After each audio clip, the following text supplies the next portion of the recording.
with Kit Conspiracy. This is our fourth and final week of Kit's Conspiracy, and I picked out some alphas from Close to My Heart, as well as, I believe these are Pink Fresh. I lost the packaging, you guys, I apologize.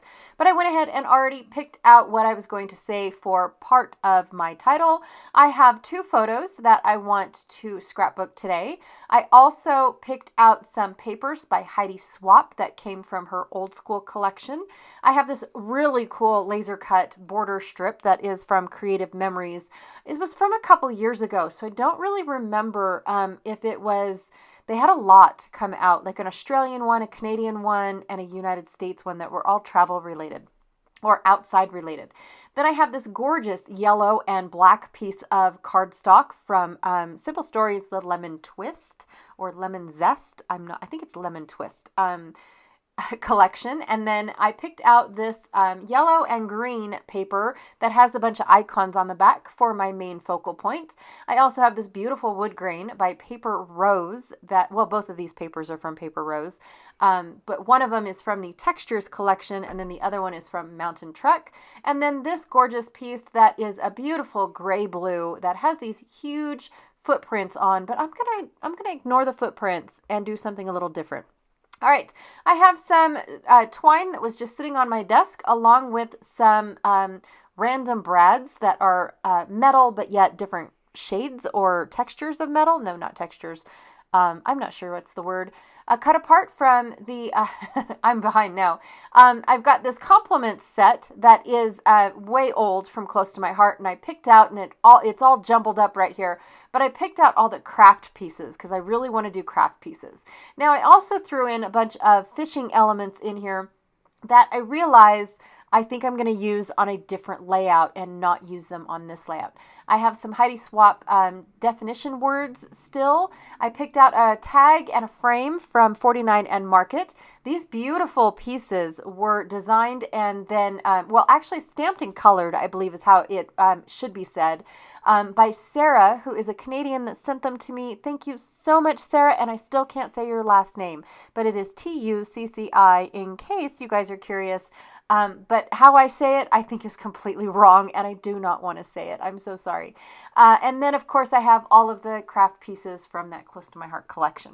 Okay, so first thing I did was I cut about 5 inches of that wood grain. Isn't that a beautiful wood grain? I love it. It reminds me of the side of a barn. It's my fave. Next up, I'm going to cut the border strips, which I love. No waste border strips, you guys, or branding strips, or whatever you guys want to call them. I love the fact that I could use them as a piece of washi, but I don't have to deal with the non-stickiness of washi or the see-through aspects of washi. I would prefer this paper strip, in all honesty. All right, so then I went ahead and I cut out the entire tree line from the bottom. I didn't do my hair today either, so there it is. I'm shocked it's not going to turn green because I can't do down hair, but today my hair is completely down, in case you guys are curious. So what I'm going to do is I'm going to take out this Distress ink, which at first I thought was going to be the perfect match, and then I get almost done and realize this is too bright. I don't like it. Nope, not one bit. So I'm going to go to my swatch cards, which I made of both my Distress inks and my Distress oxide, so I can see them side by side, and pick out all the Distress inks that I like. To be honest, I don't remember what they are. I think they're like old paper and peeled paint and bundled sage, things like that. I also have ground espresso, but I barely dip my blender into that because I want like a lighter version of ground espresso, but I still want that shade of brown.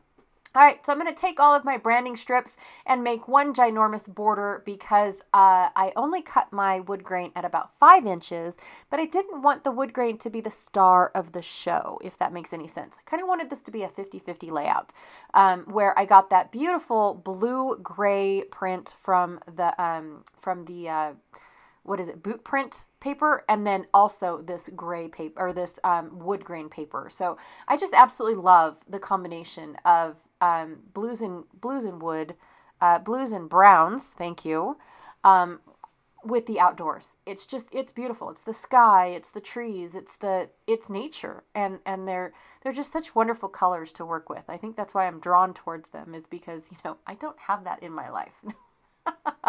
So I'm going to go ahead and take my border strip that I have created and cover up those boot prints. So that way I have that beautiful sky looking paper and then a wood grain texture on the other side. So I really like this. And then my tree line is going to kind of like spill over into the wood grain. So from the blue, beautiful sky into the wood grain.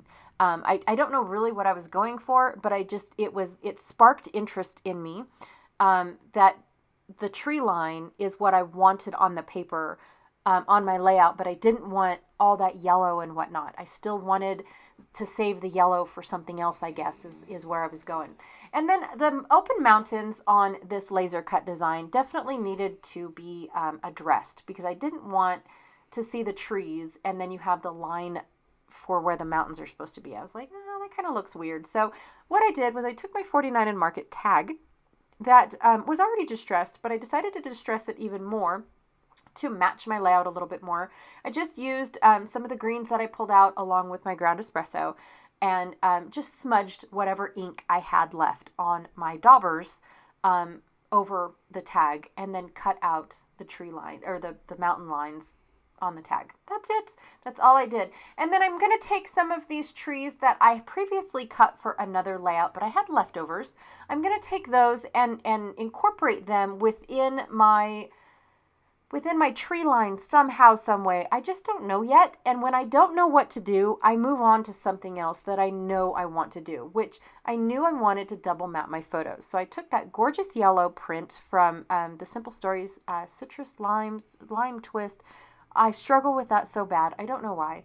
But I took that, and then also the camo print from the Heidi Swapp collection. So I double matted my photos using those two papers. And now I think I'm ready to do what I wanted to do with the tree line. So I wanted these more delicate trees behind my smaller trees, and make it a little bit more defined of a tree line, going down to the wood grain. So these trees are going to start off real tall and then dwindle down into the wood grain. And so that's kind of where I envisioned all of this. Now, for this entire week, there is no inspiration. There is no there's no lift. There's no photo that I'm going to pull a design from. There's no color scheme. There's nothing. It's just Janet and I playing together with this kit that we created based off of the Paper Rose Mountain Trek papers, and that's it. It's just us and what we wanted to scrapbook. That's it for this week. I am so looking forward to what Janet is creating. I know that these papers are definitely me. I probably could have bought this collection about 20 times and still love it the same as I loved it the first time I bought it. It's just an amazing collection, and I think it's all the watercoloring and the beautiful colors, the yellow, the green, the blue. It's just a beautiful combination, and it was well put together. I absolutely love this paper line. Probably not as much as I really loved the Good Day Sunshine paper line, but still, this is definitely me in a more recent kind of way. So my photos are of us. We found a fishing spot on the South Fork River, on the South Fork River, where I believe they count fish. I know that kind of sounds weird, but it's got this concrete slab that makes ginormous steps. They're so huge that only a giant can use them. It's like, who created this? But I believe what it is it's for the high and the low of the river. So the steps are part of the embankment. And when the river rises, you still have a step to step on. And then they decided that, okay, this is the maximum that the river has ever rose to be at. And so I feel like that's why they have the steps. But then there is a counter at the bottom. And I think it's a fish counter to see, because this river actually flows from the South Fork Lake. I believe it's to see how many fish that are put into the South Fork Lake actually flow out and go elsewhere. Maybe migration monitoring. I'm not really sure exactly what it is for, but there is a placard that lets us clearly know that it belongs to so-and-so and blah, blah, blah, and all that good jazz of what it is for. But it is an excellent fishing spot because the river is very fast running in the center, but along the steps and past the steps, or on the other side, if you can throw your line that far, it definitely allows you to catch the fish that like to take a break right there in the slow spots. And it's just fascinating. Plus, I love hanging out there. I love the cement part of it. We take camping chairs, we take our lunch, and just spend the day there and have a blast. It is a good walk away from the road, so we park our car and then walk down down towards this river spot. So it is quite a good walk. You can't just drive up and hang out type of deal, but we still love it. All right, so after I created my tree line and I had my main idea on my paper, I thought, what else am I going to do? I have no idea. I have all these cool little elements, which I've dwindled down to like 6, which I can't count. So clearly it's more than 6. But I know that I wanted it to be South Fork River Adventure, because this is our very first time discovering this area back in 2020. To be honest, in 2020, we did a lot more fishing and a lot more hiking than we ever did, when we ever have in our outdoor adventures, because normally we go to other more populous places and check out national reserves and things like that. But this year we were kind of, limited to where we could go and all the struggles, which everybody's aware of. So it was fun. It was great that we discovered new fishing holes. We discovered, we went to ghost towns that have been on our list forever that are half an hour away. Why the heck haven't we been there before? Let's go now. We've got nothing else better to do. So it is actually quite fun. And we had a blast this year doing all of this. So, and next year we're actually going to do a bunch more of camping, like overnight stays rather than day trips. And especially since this might be our last year that the boys will be able to join us, because they're all growing up and getting jobs. Ew, yuck. So anywho, I decided to take one of those. I don't know if it's a label. It's a craft label by Close to My Heart. It did not have a black outline, so I just took my journaling pen and created a black outline.